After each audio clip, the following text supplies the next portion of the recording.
Oi pessoal, nessa videoaula a gente vai analisar o Instituto da Contestação do Réu, baseado nos artigos 336, 341 e 342 do CPC. Vamos para o choque? Vamos lá. O Instituto da Contestação do Réu é o ato mais importante do processo para o réu, porque é nessa contestação que o réu vai rebater todas as alegações formuladas pelo autor na petição inicial. O intuito do réu, obviamente, é se desvencilhar de uma suposta condenação, se libertar desse processo.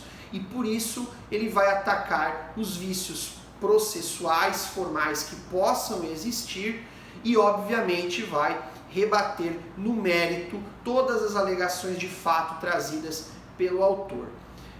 Quando a gente fala em contestação, a gente vai poder dividi-la, para poder ilustrar melhor a sua confecção, em três partes: na sua forma, no seu conteúdo e nas suas conclusões. Começando pela forma.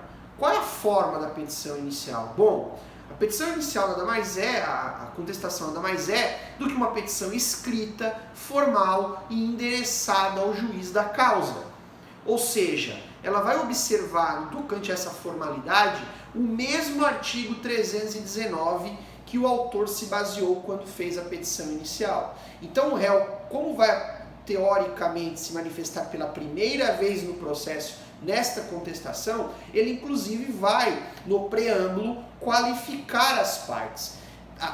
Todavia, o réu, quando se manifestar, ele já possui algumas informações que o autor, quando produziu a inicial, não as tinha. Como, por exemplo, em qual vara foi distribuído o processo, quando houver mais de uma vara competente? Em qual o juiz responsável pelo julgamento da demanda? Qual o número do processo? São todas informações adicionais que o réu vai já constar na sua contestação. No tocante ao conteúdo, nós vamos nos basear em dois princípios e um suposto regramento adotado para entender como que o réu vai formatar o conteúdo da sua contestação. Quando a gente fala no conteúdo da contestação, a gente vai dizer que o réu ele vai estar amparado por dois princípios-chave. Que princípios são esses? São princípios que estão implicitamente, indiretamente, previstos no artigo 336, ou seja, os princípios da concentração à defesa e o princípio da eventualidade. O que significa, em regra, esses dois princípios? O que esses dois princípios querem trazer para o réu? Bom, quando a gente fala em concentração à defesa e ou eventualidade, a gente quer dizer que o réu, dentro desse conteúdo da sua contestação, deve alegar toda a matéria de defesa possível. O réu tem que apresentar todas as razões de direito e de fato que possam vir a impugnar as alegações do autor. E aí, quando a gente diz que é toda a matéria de defesa, é porque o momento adequado é na contestação. Assim como o autor tem que apresentar lá na inicial todas as suas alegações e especificar e apresentar todas as provas que fundamentam as suas alegações, obviamente provas documentais naquele momento, o réu vai apresentar todos os fatos, todas as alegações que venham a rebater aqueles fundamentos do autor. E para isso, obviamente, ele vai ter que juntar, inclusive, os documentos que venham a denegar as alegações formuladas pelo autor. Por isso, toda a matéria de defesa deve estar na contestação. Isso é concentração na defesa. Isso é eventualidade. Como assim concentração na defesa e eventualidade? Veja, a gente parte dessa premissa. Toda a matéria de defesa deve estar presente na contestação. Primeiro, sob pena de precluir o direito do réu. Ou seja, o réu tem que trazer tudo o que puder, porque se ele não trazer no momento da contestação, ele talvez depois não vai ter mais essa possibilidade, vai precluir o seu direito. A isso nós intitulamos concentração à defesa. Da mesma forma, toda a matéria de defesa deve estar dentro da contestação, sob pena do juiz acatar uma e não acatar as demais. Eventualidade. Quando a gente fala nessa eventualidade, inclusive, é muito comum a gente se deparar às vezes com peças contestatórias que dão assim um ar de incoerência, mas isso não é algo que venha por exemplo, ser uma mancha, trazer uma conduta errada por parte do advogado, procurador, do réu. Ele, na verdade, está se fazendo valer da eventualidade. Então ele vai trazer todos os argumentos possíveis que venham a rebater as alegações do autor, ainda que esses requerimentos, esses fundamentos, sejam incoerentes entre si. Por quê? Porque deve-se fazer valer a eventualidade. Pela eventualidade, o réu apresenta toda a matéria de defesa possível. Então, a gente vai sempre fundamentar a nossa contestação nesses dois princípios gerais. A concentração da defesa, alega-se toda a matéria de defesa possível sob pena de preclusão, e a eventualidade, alega-se toda a matéria de defesa possível sob pena do juiz acatar uma em detrimento das demais. Mas o professor falou que passada a contestação, o réu não vai poder alegar nenhum fato novo, o réu não vai ter a possibilidade de deduzir novas alegações depois da contestação. Então, bom, aí existe uma exceção, a exceção prevista no artigo 342. Como tudo quase no direito, a gente trabalha com exceções. Não é diferente quando a gente faz a contestação do réu. E é natural que haja essa exceção. Por quê? Porque, por exemplo, depois da contestação, podem vir a surgir fatos novos, fatos supervenientes, que naquele momento da contestação, o réu não tinha conhecimento. O fato só aconteceu posteriormente à contestação. Então não há sentido nenhum em proibir, por exemplo, a dedução de uma nova alegação quando isso acontecer. É só um exemplo. Querem ver? O 342 vai ilustrar as causas em que é lícito ao réu deduzir novas alegações. E são 3 as situações, são 3 incisos ali previstos que vão ao encontro dessa disposição. Inciso 1º. O réu vai poder deduzir nova alegação relativo a direito ou a fato superveniente. Ó, aquilo que eu falei anteriormente. O fato surgiu depois, ele é posterior ao momento processual da contestação. Imaginemos, por exemplo, que esteja se discutindo nesse processo uma propriedade, uma determinada propriedade. A propriedade é o direito, é o litígio envolvido. E vamos supor que, passada a contestação, no curso do processo, o réu venha a ser beneficiado de uma suposta herança. E nessa herança envolve essa propriedade. Veja, é um fato novo, um fato superveniente que resolve a demanda. Ele passa a ser o proprietário do imóvel reivindicado. Portanto, quando houver um fato superveniente, uma razão de direito de fato superveniente, obviamente é lícito ao réu deduzir uma nova alegação. A segunda situação do inciso 2º é quando competir ao juiz conhecer delas de ofício. Existem matérias de ordem pública, como por exemplo são as condições da ação, como por exemplo são os pressupostos processuais, matérias que o juiz pode reconhecer de ofício a qualquer tempo.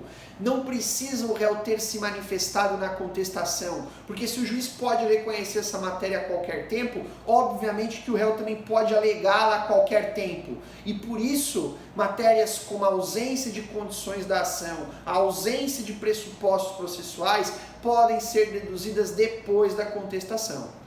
E a terceira situação é quando, por expressa autorização legal, puderem ser formuladas em qualquer tempo e grau de jurisdição.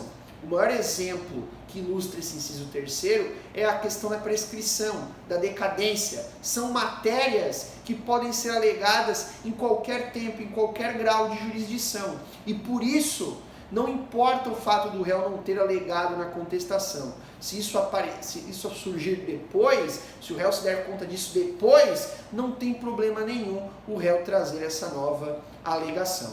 Então são as três situações do 342 que é autorizado ao réu, é lícito ao réu deduzir uma nova alegação. Mas a regra é eventualidade, concentração na defesa. O réu deve alegar toda a matéria de defesa na contestação, sob pena de preclusão ou sob pena do juiz acatar uma em detrimento das demais. Então esses são os princípios que, digamos assim, regem a contestação. Mas tem mais uma observação que a gente deve fazer em relação ao conteúdo.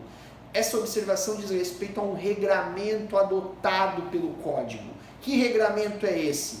É um ônus, uma obrigação que o réu possui ao contestar a ação. A gente chama esse ônus de ônus da impugnação especificada.